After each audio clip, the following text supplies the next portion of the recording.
Hello YouTuber family, કેમ છો? સૌને ગુડ મોર્નિંગ, જય શ્રી કૃષ્ણ. તો સરસ મજાની ઊંઘ ખેંચી હતી ભાઈ.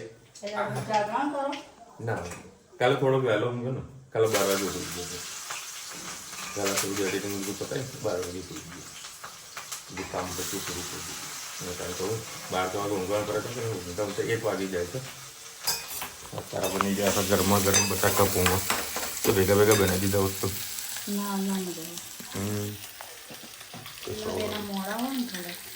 અચ્છા, અને તારા માટે તીખા? મારા માટે નહીં. તારા બનવા જઈ રહ્યો છે ઘી, ગરમા ગરમ ઘી. આની અંદર લગભગ 200 ગ્રામ જેવું ઘી નીકળશે ને? 200 ગ્રામ જેવું ઘી નીકળશે. અને હમણાં આર્ય જ વઘારે ભાવે છે.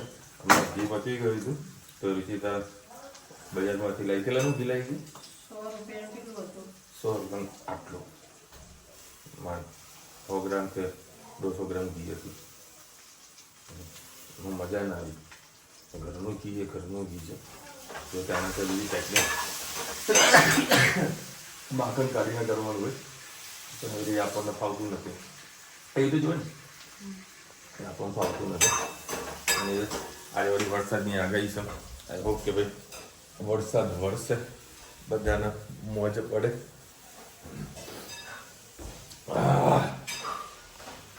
ધનીબેન છે નમસ્કાર, સવારે વહેલા ઉઠી જાય. રનિંગ કરતું ને સવારે બહુ ખુશ છે. મજા આવે ને યાર. છોકરા વહેલા સર નજીક તૈયાર સ્કૂલે જતા હોય તો માના કેવું ટેન્શન ફ્રી થઈ જાય.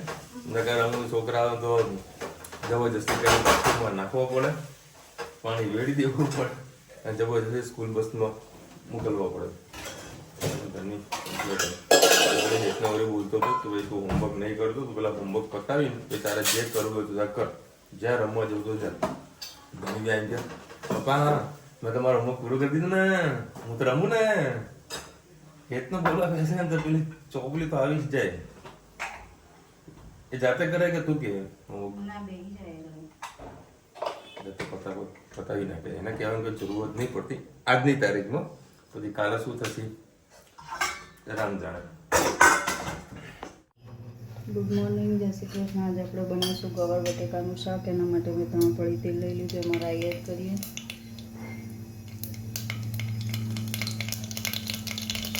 રાઈ થઈ જાય એટલે જીરું,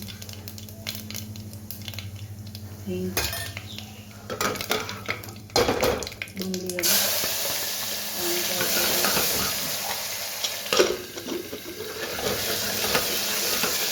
ડુંગળી નાખો તો લસણ નહીં નાખવાનું, લસણ એડ કરો તો ડુંગળી નહીં નાખવાનું.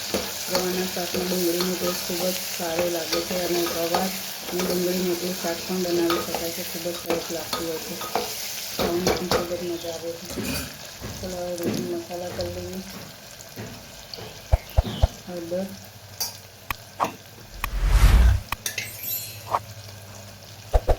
મીઠું એડ કરીએ.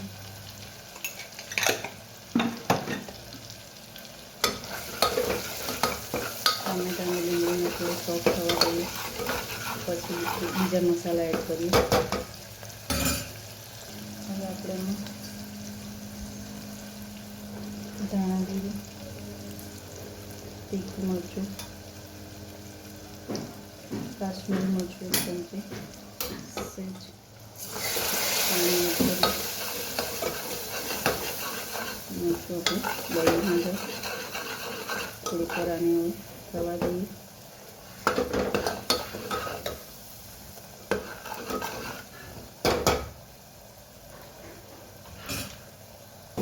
હવે આપણે ગવાર અને બટાકા કટ કરવા એડ કરી લઈએ.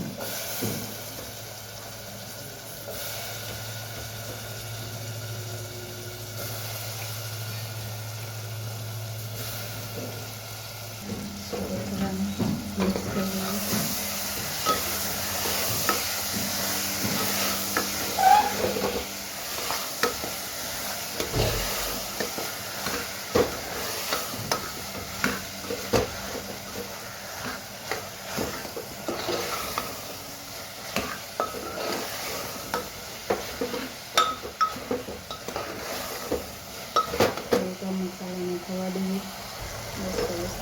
સરસ થઈ ગયો છે. હવે આપણે એને ધાણા એડ કરી દઈએ અને પાણી એડ કરી દઈએ.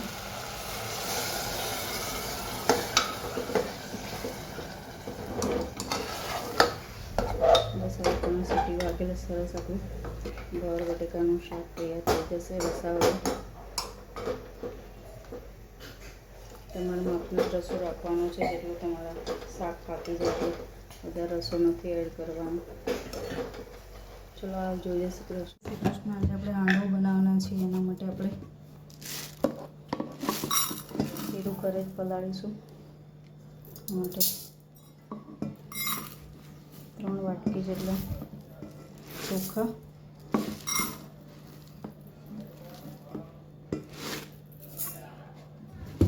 અને 1 વાટકી એ જ માપનું ચણાની દાળ લઈશું. સરસ આને હવે પલાળી દઈએ. સારી રીતે દાળ ચોખા ધોઈ લીધા છે. હવે ગરમ પાણીમાં આપણે એને પલાળી લઈશું 2 થી 3 કલાક માટે. આપણે ક્રશ કરી લઈએ દહીં એડ કરીને.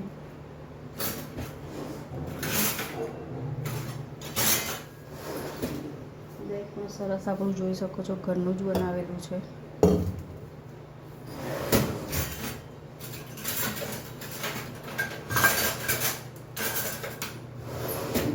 દાળની સાથે પાણી નથી લેવાનું, દહીં એડ કરવાનું છે, નહીં તો તમારું બેટર એકદમ પતલું થઈ જશે.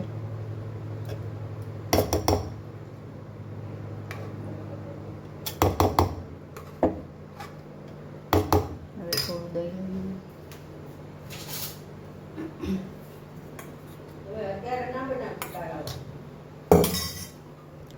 બેટર તમારે આ રીતનું બનાવવાનું છે. બેટર આ રીતનું બનાવવાનું છે. સરસ આપણું ખીરું થઈ ગયું છે. હવે એને 6 થી 7 કલાકનો રેસ્ટ આપી દઈએ. સાંજે બનાવવાનું છે એટલે. જય શ્રી કૃષ્ણ. હવે ખીરાનો સરસ હાથો આવી ગયો છે. હવે આપણે એમાં રૂટીન મસાલા કરી લઈએ. હળદર, ધાણા જીરું, તીખું મરચું, લાલ મરચું, દૂધી,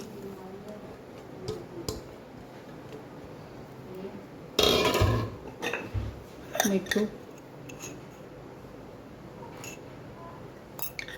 અને વાટેલું મરચું અને લસણ.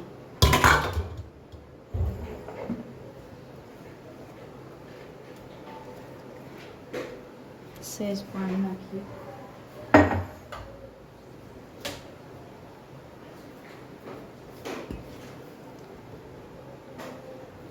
ખીરોને સરસ મિક્સ કરી લઈએ.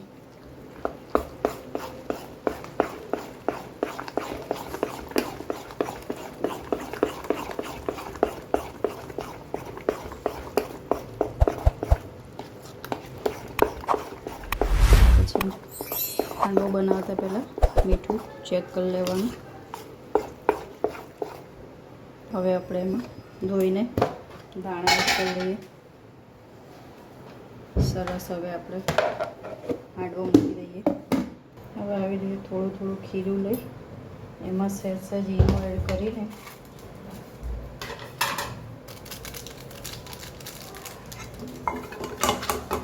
મિક્સ કરતા જઈએ.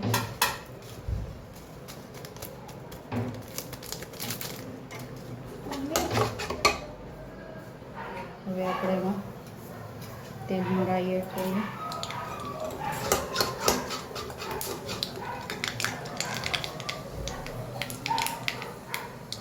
કરીએ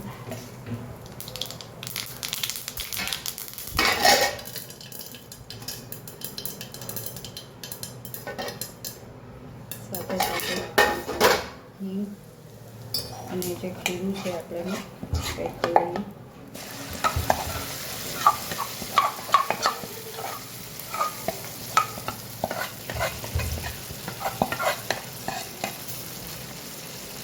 બસ હવે ઢાંકીને થવા દઈએ 5 થી 10 મિનિટ સુધી. એક બાજુથી પલટાઈ દીધો તો બીજી બાજુ પણ શેકાવા મૂક્યો છે. જોઈ શકો છો આટલો સરસ હાંડવો. તેલ થોડું વધારે પડી ગયું છે, બીજા હાંડવામાં ચાલશે.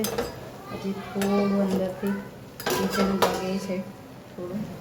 એકદમ કડક કરશો અને લાલ કરશો તો ખાવાની ખૂબ જ મજા આવશે હાંડવો. થોડીક વાર એને શેકાવા દઈએ. સરસ મજાનો આપણો હાંડવો તૈયાર. અને લસણની ચટણી કે ગ્રીન ચટણી સાથે ખાવાની ખૂબ જ મજા આવશે. અંદરથી સરસ સોફ્ટ, બહારથી એકદમ કડક એવો હાંડવો તૈયાર. આપજો. જય શ્રી કૃષ્ણ. કે ધનુ ભાઈ ધનુ ક્યાં ચકલીના છોકરાઓ ક્યાં ગયા? જો તમને અંધારો કરીને બતાવું. લાઈટ કરી આ લઈ એના છે ને અંદર મસ્ત નાના નાના બાબુ છે. કેવી મસ્ત બેઠી. જો મેં સવારે ચોખા નાખ્યા હતા એના જે બારી જગ્યા છે ને ત્યાં પણ નાખ્યા હતા અને માળામાં પણ નાખ્યા હતા. અત્યારે કેવી મસ્ત જોયા કરાશે આપણને. જોવા જોવું કરવા ધન્યુ તો રહેવાતું નથી. હે તને તો રમાડી જ બાબુ આવશે નાના નાના. હા આજ તો ક્યાં સવારે છે ને ચી ચી ચી ચી અવાજ આવતો હતો. મસ્ત અવાજ આવતો હતો. ચલો ભાઈ 9:30 વાગ્યા છે અને તારા હેતનું હોમવર્ક પૂરું થઈ ગયું. ધન્યુનું પણ હોમવર્ક પૂરું થઈ ગયું બંનેનું. આજે તો ઉપર ગઈ હતી ને. ચલો હવે મારો સ્પેશિયલ બન્યો છે હાંડવો. સ્પેશિયલ ને બધાનો હાંડવો. અચ્છા મારા બધા તો ગરમા ગરમ બન્યું ને ભાઈ. ચક અને હું અત્યારે લઈને આવ્યો છું સ્પેશિયલ ચોળાફળીની ચટણી. એક બીજી જગ્યામાં સેટ કરી છે ચોળાફળી ખાવા માટે. બરાબર હાઈવે પર સારી બનાવે. તો ભાઈ હું તો આજે ચટણી લઈ આવ્યો. 10 રૂપિયાની ચટણી બનાવી. બરાબર ને? હવે મુકેશભાઈને લાવ્યો નહીં. જો ચાંદખેડાથી મુકેશભાઈને લાવ્યો તો હા તીખી તમતમતી ચટણી આવે. જો આ ચટણી ચાલી ગઈ છે. તમારે એકલા ખાવાની રોજી ખાઈ લીધું. એ તો બધા ખાઈ લીધું. અને હવે તો હોમવર્ક આજે પૂરું કરી દીધું કમ્પ્લીટ. અત્યારે ઘણો સર્વિસ કરી રોજી હા મારા ધનોના માથે જ બેહાડું હતું. ભાઈ હાંડવા કેક આપણી સ્પેશિયલ. તો થોડું બ્રાઉન થવા દો. જો હવે ધનુ મને સ્પેશિયલ બતાવી જુઓ. એ શું છે ધનુ? કેવી ગંદી? એનો રસ બને ને આપણે ખાઈએ એવો રસ. એનાથી શું થાય? બીમાર પડી જવાય. હા પેલો ગંદો રસ હતો કયો. આ બધો છોકરાઓ બતાવવું પડે કે આવી રીતે બહારનો રસ ના ખવાય. બહારની પેપ્સી ખવાય નહીં કદાની. કે મસ્ત આવા ગટરના પાણીથી બને નહીં કઈ. ગટરનું પાણી વાપરાય ખબર તને? જો નાના નાના તારા બધા લોકો કહેતા કે ગટરનું પાણી વાપરે. ગટરનું પાણી વાપરે. મેં અત્યાર સુધી હજુ એક પેપ્સી ખાધી નહીં. રોજી આ તે કેટલી ખાધી પેપ્સી સિઝનની? મેં હજુ એક પણ નહીં ખાધી. મસ્ત લસણની ચટણી અને ચોળાફળીની ચટણી. અને જુઓ મારો ફેવરેટ એવા ઢોળું હાંડવો. બોલતા પાણી આવી ગયું. મારા છે ને આ જેટલું કડક હોય ને એ મને વધારે ભાવે છે. બાકી અંદરનું ઓછું ભાવે. એટલા માટે છે પછી તમારા માટે સ્પેશિયલ પતલો બનાવે છે જેથી કરીને બે બાજુ મસ્ત કડક થઈ જાય. આ તો મારા બે પૂર્યા જ આવ્યા છે. આ પૂર્યો તો આખો દાડો મોબાઈલ જોતો હતો કે આજુ બધું હોમવર્ક બધું પૂરું કરી નાખ્યું અને આના મોનિટર બનાવી છે. કેટલો? પછી શું કરીશ? એમ ના કર. એ હોમવર્ક કરે કે નહીં કરતો એનો જિમ્મેદારી ધન્યુની છે. ધન્યુને કહી દીધું હતું ભાઈ હોમવર્ક ના કરે ત્યારે મને ફોન કરી દેવો. તો કેમ આજે ફોન ના કર્યો? કર્યું તું ભાઈ હોમવર્ક? તો એકબીજાને સાચવી લો હતો ને. હે તો શીખવાડ્યા દાખલા? હું બોલ ને કાકડી.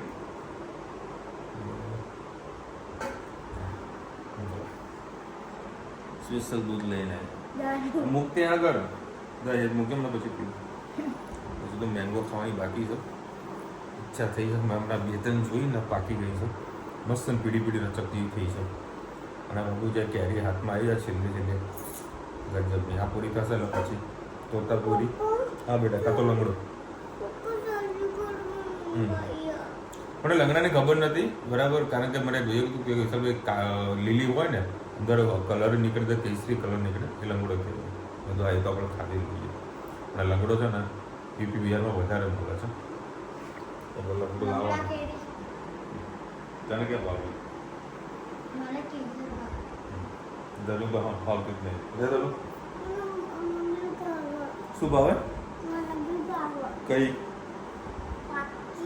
પાક્કી ભાવવાનો કાચી ના ભાવે અને ગુરુવારે 11 છે અને મેન 11 છે ભીમ 11 બહુ મોટી 11 છે હા કાના છે હા ભીમ 11 છે એટલે જે 11 ના કરતા હોય તો એક દાડો એરી 11 કરજો બરાબર અને ભીમ 11 ના દિવસે છે ને સૌરાષ્ટ્રમાં એવો રિવાજ છે કે કોઈ છોકરી પૈણીને સાસરી ગઈ હોય ને તો છોકરી તરફથી કેરી આવે પિયરથી કેરી આવે બરાબર એ વખત આપણે આવાસ કંઈ નહીં હતી તો કે આપણે તો ઘરે ઢગલો પડી રિવાજ છે હે ને કેરી આવશે ને તમારે ત્યાં એવો રિવાજ છે કે નહીં આ કોમેન્ટમાં કહેજો 11ની અંદર 11માં શું રિવાજ અને ખાસ કરીને ભાવનગર મારા કાલે કસ્ટમર આવી મને કહેતો હતો કે ભાવનગરની અંદર 11નું બહુ મોટું મહત્વ હોય છે જેમ આપણે સાતમ આઠમનું મહત્વ હોય છે ને એવું ત્યાં આગળ 11નું મહત્વ વધારે હોય છે એટલે લોકો ત્યાં હરવા ફરવા માટે વધારે પ્રિફર કરતા હોય છે